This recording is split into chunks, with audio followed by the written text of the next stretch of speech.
Good day. So spring's here, chickens are going to start laying and the garden's coming. So there's going to be a lot of fermenting, there's going to be canning, dehydrating, preserving, you name it. So what I'm going to show you here today is a fermenter. This is a 3.3 cubic Frigidaire mini refrigerator. So I took one of these, and you can see it's got all the shelving in it still, except for the the bottom tray. So we can stack all your fermenting goods in here.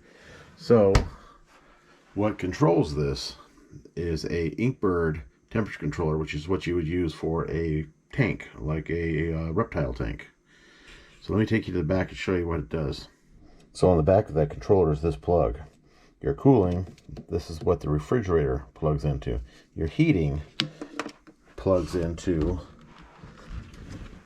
a seedling heat mat rolled up into a little bungee right there.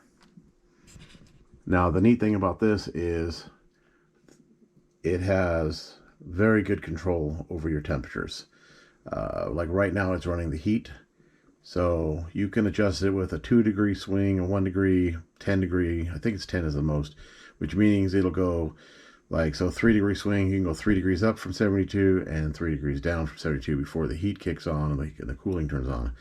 So when this thing's calling for heating, it goes to the heat mat. When it's calling for cooling, it turns on the compressor to the refrigerator, giving you perfect fermenting temperatures. Now, all in all, this cost me about $250 to build. The refrigerator was the most part. And all I did was just make a bracket and mount this up here on top. I drilled a hole and used just some epoxy to seal it.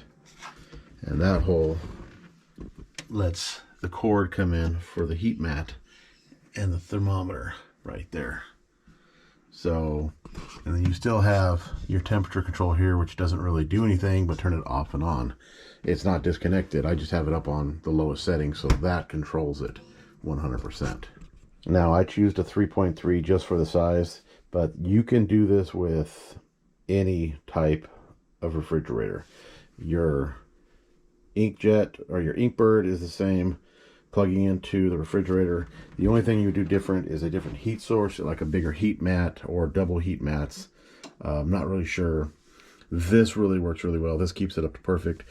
I can fit a couple 1-gallon fermenters and some pints up in here, and it really does keep temp well. And I did a test on it with a meter, and I believe it cost me $1.12 a month to run.